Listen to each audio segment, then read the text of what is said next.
6 de junho de 1944. O dia em que o plano perfeito para libertar a Europa se transformou em um matadouro. Na praia de Omaha, na Normandia, a realidade era um inferno de aço e medo.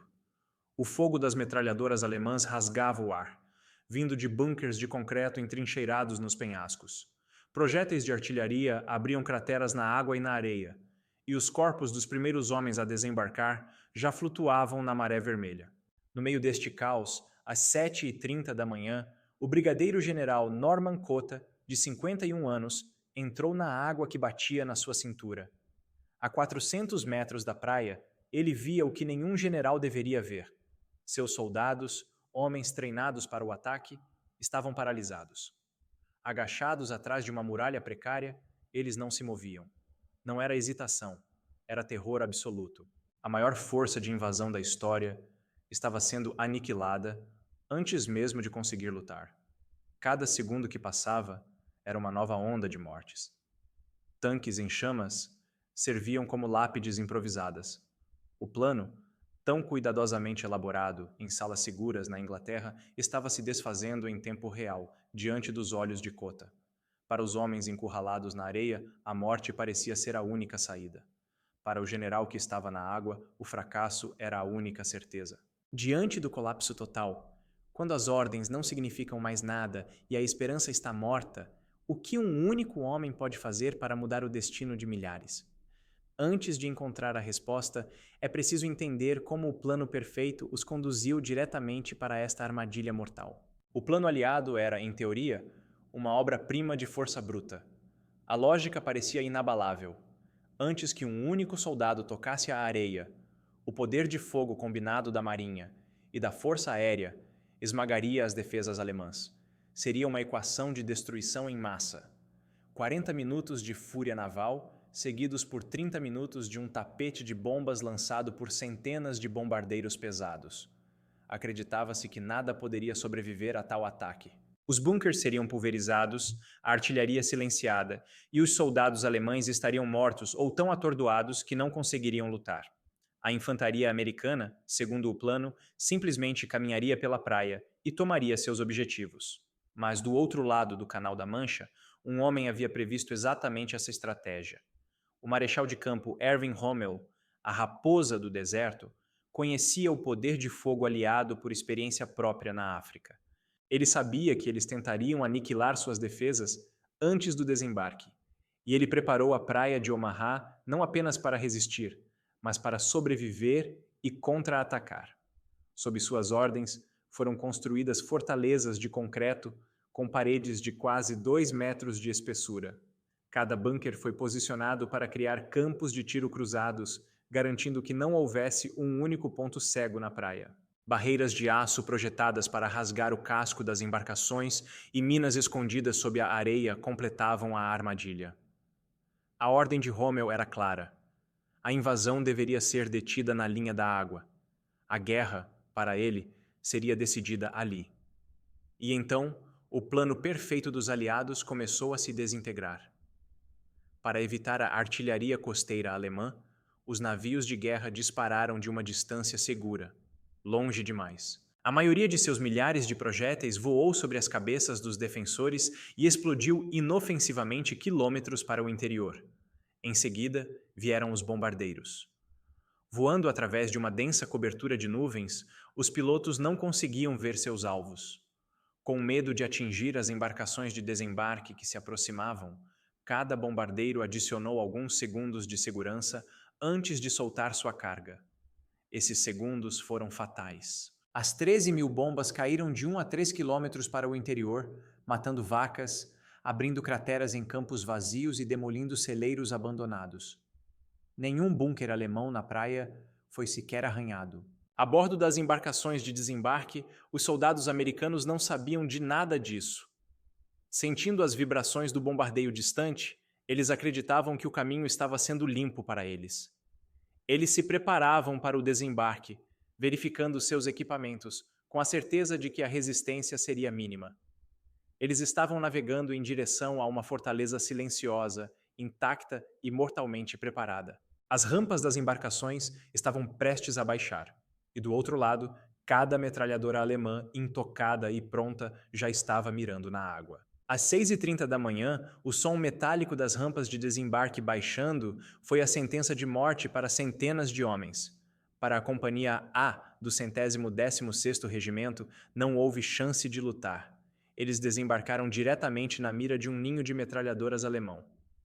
O fogo foi instantâneo e devastador. Antes que pudessem sentir a areia sob as botas, 32 homens foram mortos dentro da própria embarcação ou ao tentar sair dela. Os que conseguiram pular na água, sobrecarregados com 60 libras de equipamento, enfrentaram uma escolha impossível: afundar sob o peso ou serem alvejados na superfície. Em apenas 10 minutos, a companhia perdeu 65% de seus homens. Em meia hora, 96% estavam mortos, feridos ou em estado de choque, incapazes de lutar. Uma unidade de mais de 200 homens, irmãos de armas que treinaram juntos por meses, foi efetivamente apagada da existência antes mesmo que a batalha tivesse um nome. E o desastre se repetia por toda a praia. A cavalaria de aço que deveria abrir caminho, os tanques anfíbios encontrou seu túmulo no fundo do Canal da Mancha. 27 de 32 afundaram antes de disparar um único tiro. As embarcações, desorientadas pela fumaça, deixaram os homens em setores errados, longe de seus oficiais. Os engenheiros, a única esperança de explodir os obstáculos de arame, foram abatidos antes de chegarem ao seu objetivo. A praia tornou-se uma sinfonia do inferno. O barulho incessante de explosões, tiros e os gritos de homens se misturava em uma parede de som que impedia o pensamento. O ar estava pesado com o cheiro de pólvora, combustível queimado e o odor metálico do sangue. Cada fibra do ser de um soldado, cada instinto de sobrevivência gritava a mesma mensagem: mover-se é morrer. E então eles pararam. Encontraram o mínimo de abrigo atrás de uma muralha baixa e se agarraram à areia, rezando para que o próximo projétil não tivesse seu nome. Liderança em momentos de crise é o que separa a vitória da aniquilação. Você já testemunhou um ato de verdadeira liderança que mudou completamente uma situação desesperadora? Compartilhe sua história nos comentários abaixo. Histórias como esta não podem ser esquecidas. Elas nos lembram do que a humanidade é capaz, no seu pior e no seu melhor. Se você sente o peso e a importância deste momento, você é um dos nossos.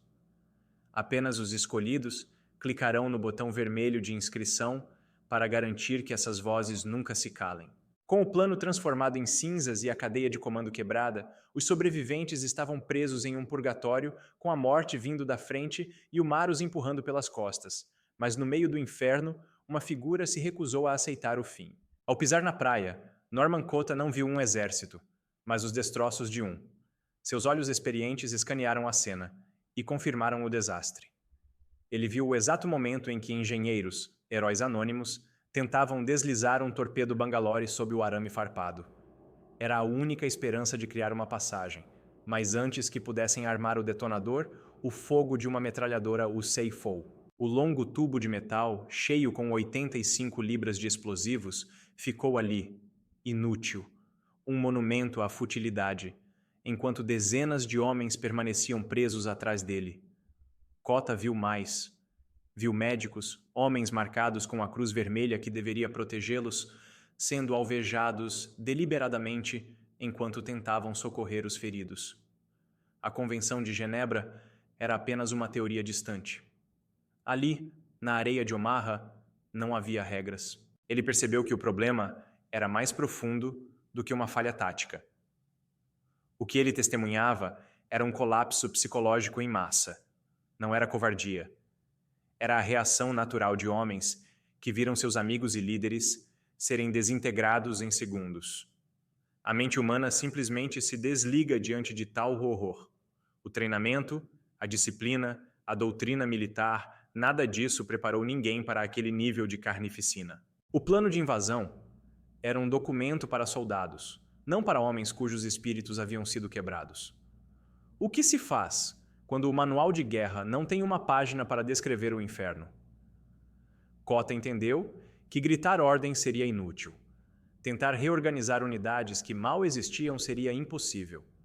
Ele compreendeu que o inimigo mais perigoso naquele momento não era o soldado alemão no bunker, mas o medo que havia se tornado uma gaiola invisível ao redor de cada sobrevivente. Esperar por tanques era uma fantasia. Eles estavam no fundo do mar. Esperar por apoio aéreo era inútil. O céu estava vazio. Esperar por novas ordens era assinar a própria sentença de morte, pois os rádios estavam silenciosos. Mas como se luta contra um inimigo que está dentro da mente de cada um dos seus soldados? Você não o derrota com balas ou táticas. Você o desafia com um ato que parece impossível. Foi então que Norman Cotta tomou uma decisão que desafiava toda a lógica militar e o instinto humano de sobrevivência. Ele parou de procurar abrigo. Ele parou de se abaixar. Ele se levantou em toda a sua altura. Em um campo de batalha onde se mover significava morrer, um homem decidiu andar. E com cada passo, ele estava prestes a reescrever as regras da sobrevivência. Cotta começou a andar. Não era uma corrida desesperada, mas uma caminhada calma e deliberada em direção ao perigo. As balas das metralhadoras alemãs, que haviam matado centenas, passavam zunindo por seu corpo. Projéteis de morteiro explodiam perto o suficiente para cobri-lo de areia. Mas ele não se abaixou. Ele não hesitou. Para os soldados paralisados, aquela visão era surreal. Um general, um alvo de alto valor, caminhando ereto como se estivesse em um campo de treinamento. Era um ato de desafio tão absurdo que parecia loucura. Ao chegar à muralha, ele se ajoelhou ao lado de um grupo de Rangers. Eram a elite, mas o terror havia nivelado todos na praia. Ele não gritou, falou com clareza. Estão matando vocês aqui. Ficar parado é morte. Avançar é uma chance. Então, seus olhos encontraram uma pequena brecha no arame farpado, uma passagem de não mais de 1 metro de largura. Acima, a 70 metros de distância, uma metralhadora alemã vigiava aquela abertura. 2 homens já haviam sido mortos instantaneamente ao tentar passar por ali. Era um corredor da morte. Cotta olhou para os Rangers, homens treinados para as missões mais impossíveis. Ele olhou para a brecha e para o bunker. Então ele disse a frase que entraria para a história militar, palavras que se tornariam o lema sagrado dos Rangers. Bem, droga, Rangers, abram o caminho. E antes que eles pudessem processar a ordem, ele fez o impensável. Ele mesmo atravessou a brecha. Por um segundo que pareceu uma eternidade, o tempo parou. A metralhadora não disparou. Sorte. Intervenção divina. Talvez o atirador estivesse simplesmente chocado demais para reagir. Não importava. Cotta estava do outro lado. Ele se virou e acenou. Aquele gesto quebrou o feitiço. Os Rangers, vendo seu general do outro lado, se levantaram e o seguiram. Juntos, subiram a encosta sob fogo, flanquearam o ninho de metralhadoras e o silenciaram com granadas. Eram 8h04 da manhã. 1h34 após o início do desembarque, o primeiro ponto forte alemão em Omaha Beach havia caído. Estatisticamente, a chance de Cotta sobreviver àquela caminhada era praticamente nula. Em zonas de combate de alta intensidade como aquela, um alvo em movimento e em pé tem uma expectativa de vida de meros segundos. A notícia daquele ato se espalhou pela praia não por rádio, mas de homem para homem, um sussurro de esperança no meio do barulho da morte. Um general havia rompido a linha. Ele mostrou que o inimigo podia ser alcançado. Ele mostrou que o inimigo podia ser morto. Uma única ação desafiou a matemática da morte e mudou a psicologia do campo de batalha. Mas uma faísca solitária de coragem seria suficiente para incendiar um exército inteiro? Silenciar aquele bunker não foi o fim da missão de Cotta. Foi apenas o começo. Ele se tornou um dínamo humano, movendo-se incansavelmente pela praia, transformando medo em ação onde quer que fosse. Ele não voltou para um posto de comando seguro. Em vez disso, passou as 3 horas seguintes percorrendo a zona de matança de um extremo ao outro, caçando a paralisia e destruindo-a. Sua liderança era crua, direta e brutalmente eficaz. Perto de uma das saídas da praia, um único atirador de elite alemão, escondido na torre de uma igreja, estava detendo dezenas de homens, matando um por um a cada tentativa de avanço. Cotta viu a hesitação. Encontrou um jovem soldado com uma bazuca, apontou para a torre e deu uma ordem simples. Atire naquela igreja. O soldado olhou para ele, incrédulo.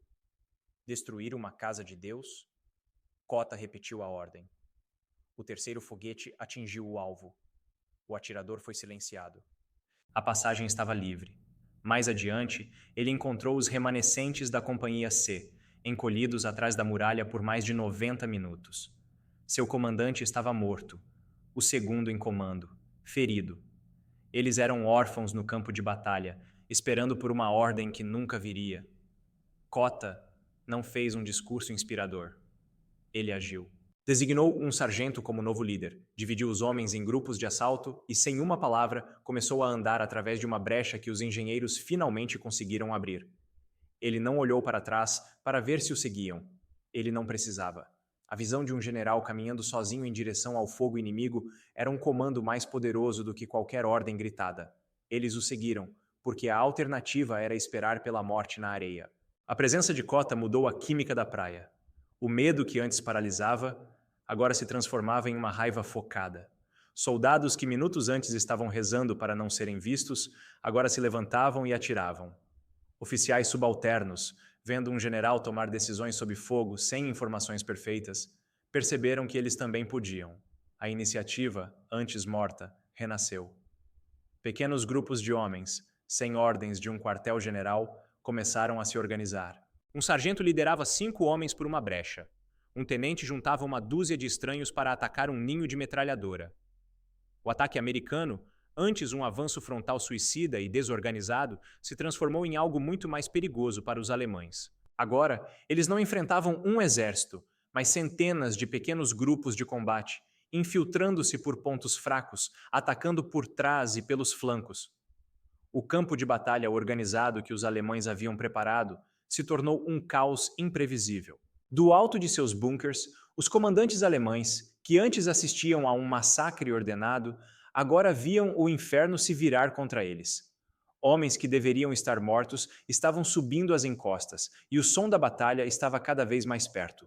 Enquanto a maré da batalha virava na praia, a quilômetros de distância, no posto de comando alemão, a certeza da vitória se transformava em confusão e alarme.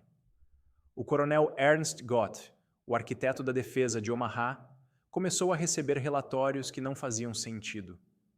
Suas tropas, que por 2 horas relataram um massacre bem-sucedido, agora falavam de americanos aparecendo atrás de suas posições. Como isso era possível? Os homens que deveriam estar mortos ou presos na linha da água estavam de alguma forma subindo as encostas e atacando com uma ferocidade suicida. O plano alemão, assim como o americano, era simples e dependia de um único fator: tempo. A estratégia era segurar a cabeça de praia com a infantaria fortificada, causando o máximo de baixas até que as poderosas divisões Panzer, a reserva blindada, chegassem para o contra-ataque final. Os tanques deveriam rolar até a costa e empurrar os invasores de volta para o mar, esmagando a invasão antes que ela pudesse se consolidar. Era um plano sólido, mas que ignorava um detalhe crucial: o céu. A superioridade aérea aliada era absoluta. Durante o dia, qualquer movimento nas estradas da Normandia era suicídio. Caças-bombardeiros patrulhavam implacavelmente e qualquer coluna de tanques alemã que ousasse se mover se tornaria um alvo fácil. Os Panzers não estavam vindo. Os defensores de Omaha estavam sozinhos. E agora, a matemática da batalha se invertia contra eles. O bombardeio naval, embora impreciso contra os bunkers, havia destruído as linhas de suprimento. A munição, que antes parecia infinita, começava a escassear. Pior que a falta de balas era o colapso psicológico. Por meses, esses soldados foram informados de que a muralha do Atlântico era impenetrável. Eles acreditaram nisso, mas agora viam essa muralha ser desfeita. Não por um ataque maciço e coordenado, mas por pequenos grupos de homens que se recusavam a morrer. A linha de defesa alemã deixou de ser uma muralha e se tornou uma série de ilhas de resistência, cada vez mais isoladas, sendo engolidas uma a uma pela maré humana que subia da praia. Ao meio-dia, a batalha pela praia estava decidida. A invasão não seria repelida. A cabeça de praia, embora tênue e conquistada a um custo inimaginável, estava segura. A vitória estava garantida. Mas o que é a vitória quando se caminha sobre os corpos dos próprios companheiros? O sucesso da invasão estava selado, mas a um preço que assombraria uma geração inteira. O som dos tiros estava diminuindo, mas um novo som começava a ecoar. O lamento pelos mortos e o custo terrível de um plano que falhou. Quando o silêncio finalmente começou a substituir o barulho da batalha, a verdadeira contabilidade da vitória começou, e os números eram assustadores. Na praia de Omaha, aproximadamente 2.400 soldados americanos foram mortos ou feridos. O 116º Regimento de Infantaria, que desembarcou nas primeiras ondas, perdeu quase 1.000 homens em questão de horas, 27% de sua força total aniquilada em um único dia. Para a pequena cidade de Bedford, na Virgínia, o dia D foi um apocalipse. A cidade enviou 46 de seus filhos para a Companhia A. 19 deles morreram naquela praia. Foi a maior perda per capita de qualquer comunidade americana em toda a guerra. Em meio a essa tragédia, surgiram lendas. Homens como o sargento Arnold Lambert, um médico que montou um posto de socorro improvisado atrás de um bloco de concreto.